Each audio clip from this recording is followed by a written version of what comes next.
Hey everyone, thanks for tuning in. Steven here. A couple weeks ago, more like a couple months ago, I made this video on actions of the confident referee, and it was about, owning the field or having presence on the field and being confident.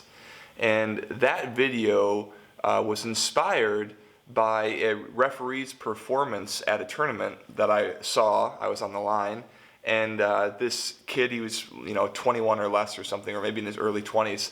I just kind of watched him, shrink during the game, become, gazing at his belly button, kind of like closing in, not confident. And you can see it in his posture, in his whistle tone, and in like his running and where he'd move onto the field. And the whole point of that video was just to say that you need to feel confident in yourself. And you need to feel the freedom to go anywhere on the field and to feel like that is your home. You're comfortable there. And from that place of confidence and comfort, and officiate from that place, okay? So if that message was lost, I apologize, but that's what I was going for. So where's this video going? Well, after that game, I said to this kid, I was like, watch me do this next game, okay? And watch the attitude with the confidence that I carry into this game. And this game was a U15 or U16 boys game. It was very competitive. I think it was like a 3-2 game. So it was a close game. Everyone was really active and involved in it. It was honestly a joy to officiate. So I go into that game and I am very, loud. I am communicating very clearly and very frequently with the players. For example, in the first couple minutes of the game, I blow the whistle right near the center circle, for a foul going for red. And blue takes the player, like the blue captain, and he takes the ball and he kind of slams it on the ground. And immediately I lay really hard on my whistle. And I go up to him and I said, I will not tolerate visual dissent. Do you understand? And he's like, okay, sorry, sir, right? And then after that, he was yes, sir, no, sir, whatever, the whole rest of the game. Because right off the bat, I was like, boom, I'm not going to put up with that BS. And I sat on it right away, okay? Well, the half progresses, right?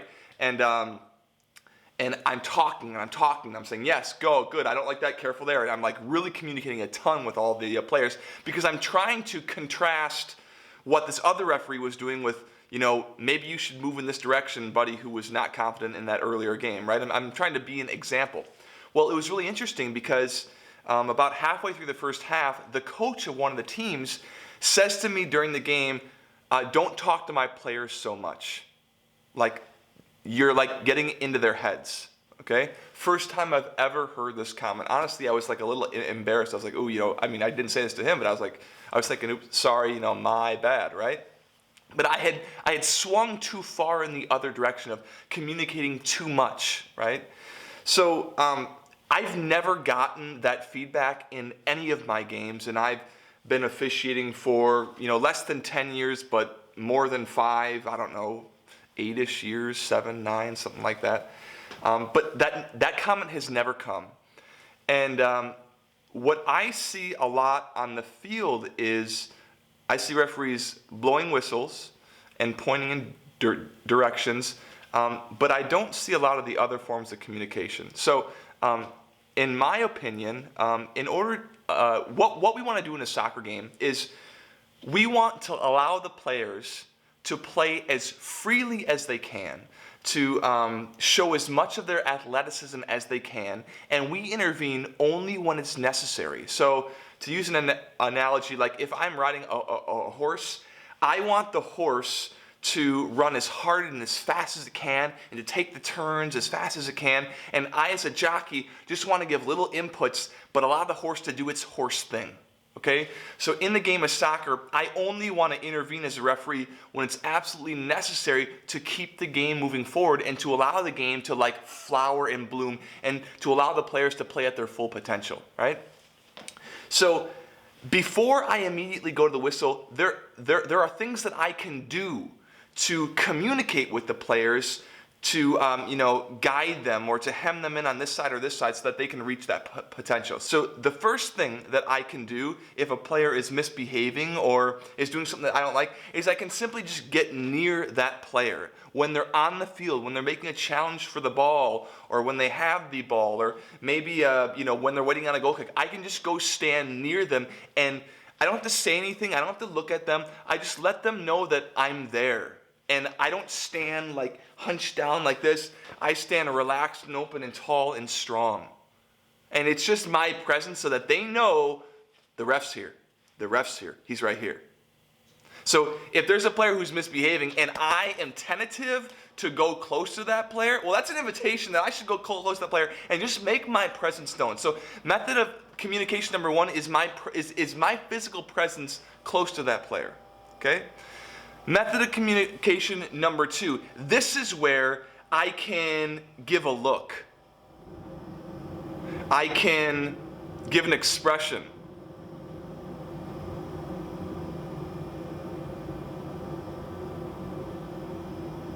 Right? I can give a thumbs up. Like, good. Like, yep. I don't even have to say anything, but, or, some sort of disapproval. But I can give a look, I can shake my head, I could nod my head, like, I'm okay with that, right?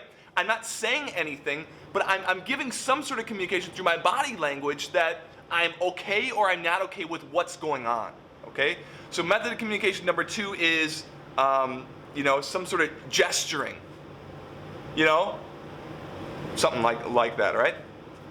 Then, at level of communication number three, this is where I can start to say something. Yep, let's go, we go, keep playing, no foul there, that's clean, whatever I need to say, or careful, right? But it's allowed, I'm letting them know, I'm here, I'm watching, whatever that has to be, it's me using my mouth. I haven't even gotten to my whistle yet. And I've got presence, then I've got, gestures, then I've got my voice, which can be very strong and which can communicate with them, okay? After those three things, then I can go, beep, now I'm at my whistle. Okay? And a lot of referees, including myself, I'm not exempt from any of this stuff, but a lot of times we're kind of lollygagging around, and I kind of get lazy. I'm like, I don't want to talk to you again. Hey, easy there, because that requires effort. It's easier for me to go, doop, I don't like it, this way, that way. But if I want to be proactive and I want to encourage and maybe guide, maybe I could rely a little more heavily on some of those earlier skills or methods of communication before I go to my whistle. So I guess that's method of communication number, what is that? Maybe we got presence, we got gestures, then we got voice, and then number 4 is whistle. Now I can whistle. This way. I can stop, play, and say, we're going this way. Then method of communication number 5 is my whistle, and now I'm going to caution. Boom, I don't like that. That's too much. You need to settle down. Now we're cautioning. And then method of communication number 6 is now I'm going to show you a send-off. Now I'm going to show you a red card. Okay? So the whole point here is that we have 6 methods or 6 steps in communication with the players that we have the privilege to officiate. Okay? And never, or once in my officiating career, have I been told you're communicating too much with the players. Once. Okay? So if you're in a game and players are like, what? Or they're disagreeing with calls, or they're upset that you are whistling that or whatever. Think of it as an invitation to start to communicate earlier with them about what you like and what you don't like, so that you can guide them, rein them in on certain sides so that they can play as freely as they can within the laws of the game as you are interpreting and applying them. So, this is just a long explanation to say that, in your games, just if you're apt to go right to a whistle or a yellow card or a red card or something, think about those earlier ways of communicating: presence, gesture, and voice. And use those tools to help the players before you start calling fouls and giving yellow cards and giving red cards. Games typically, not all the time, but typically don't go, there's nothing happening, oh boom, yellow card. Or, oh, boom, red card. Whoa, it got there somehow. Were there any moments or behaviors when you could have stepped in to help the player know what's okay and what's not okay, or what you're going to allow and not allow in the game, so that that situation could have been avoided? Now, not all the time. Sometimes the player just does something stupid and you're like, that was dumb, here you go. Okay, I don't care, there. Or sometimes they do something that's a send-off, and you know, when they do something that's deserving of it, you give it to them. But anyway, just again, so those 6 methods of communication are, you know, presence. Am I close to it? And does the player see me close? Number 2, gesture. Like, kind of like those wide eyes, that looking, shaking of the head, or the, maybe like a little nod, good. Or like, especially after a tackle, if they look back at you, you're like, yep. Or I don't know, whatever that is. 3, words, right? 4, whistle. 5, caution. 6, send off. So I hope that's helpful to you. If it's not, just please disregard the whole video. At any rate, I hope that this helps you to reflect on your own game and to improve it as you see fit. Thanks for tuning in.